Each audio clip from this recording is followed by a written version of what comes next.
No one in their right minds would want to wake up around 6 a.m. just to chase the ghost called Gonzo.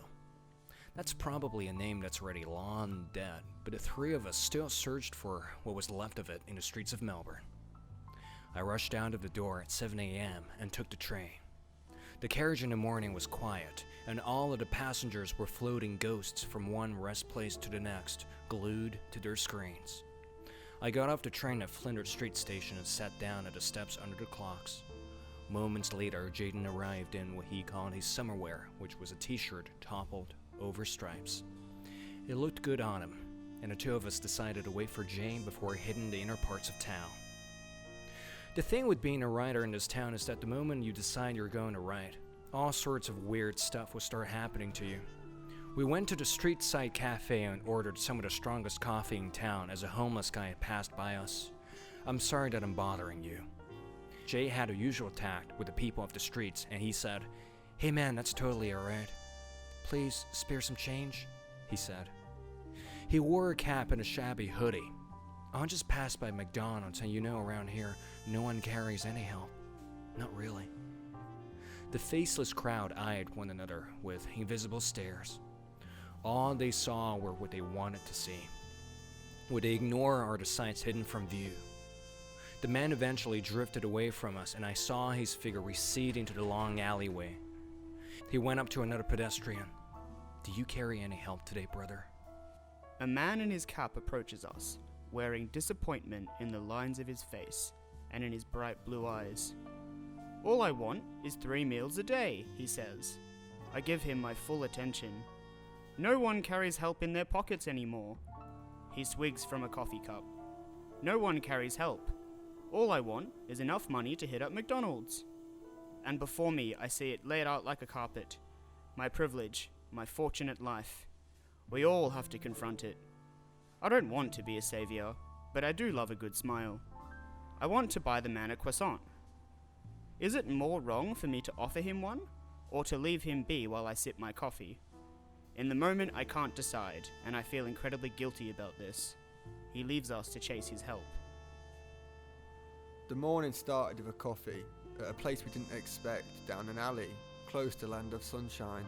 A man, gaunt and blistered at the lips, stumbles over, mumbling, "People don't carry help anymore. It's getting harder and harder every day to find some help. You know what I mean?" He says as if we know. "People don't carry coins or cash anymore. Where's the help, huh? Where's it gone? The world's becoming crueler and crueler by the day, the hour, the minute. Hell, I can't keep up. Why does society have to keep moving forward and forward and forward and forward some more? Only to leave people behind like me and the others out there on the street trying to catch up at a pace too slow to never know. Where's the help, huh? Where's it gone? Nobody carries cash anymore, or coins, or their attention. All I want is 3 meals a day, or a nice chat to make me feel human.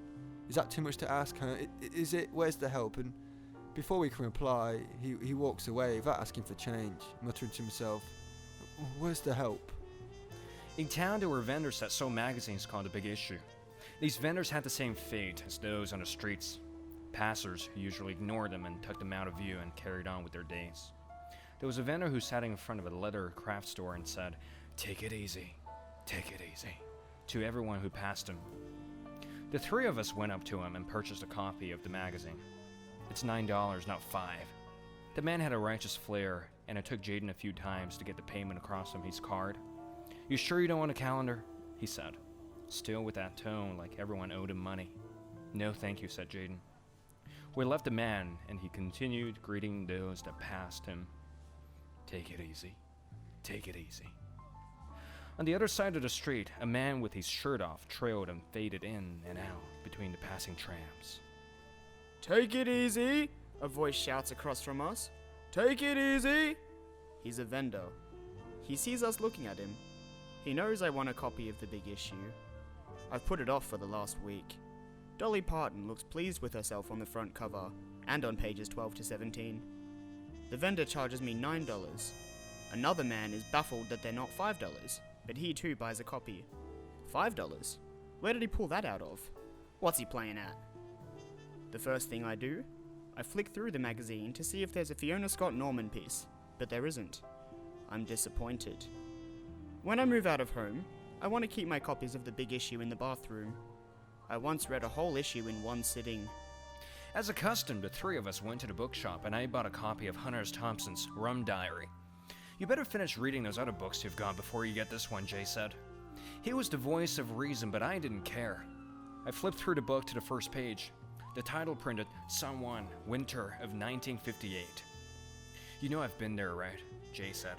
I turned to him. Really? I went there in the plane to see a girl I thought I loved, but halfway through the trip she canceled on me and I got onto this cab and the driver kidnapped me. I had to jump out of the moving car and the guy tried to run me over. That's the kind of gonzo Jay was. Jaidyn and I sat on a bench at a Rose Junction as he went off to another stranger on the street. Do you see that man in an army uniform next to Jay? He said.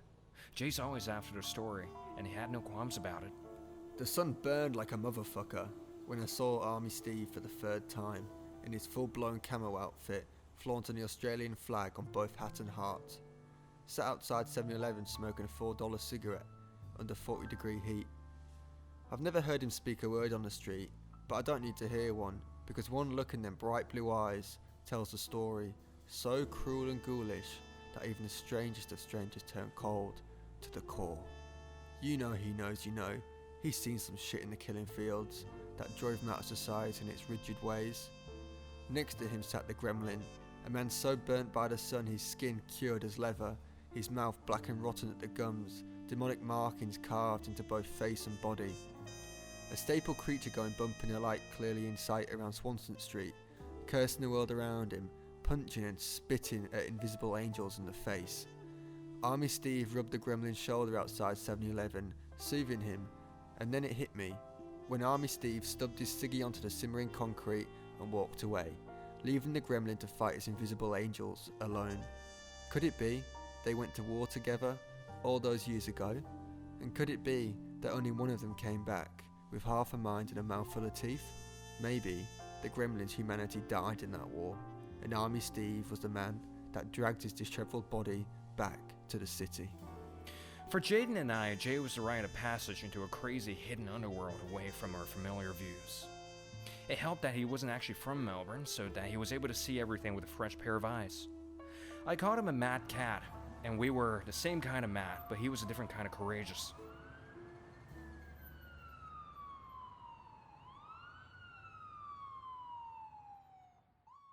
If you like these videos, feel free to give me a subscribe, it would really help, or follow me on Instagram, that's where I post most of my street writing. Anyways, have a wicked night or day wherever you are. Love from Jay.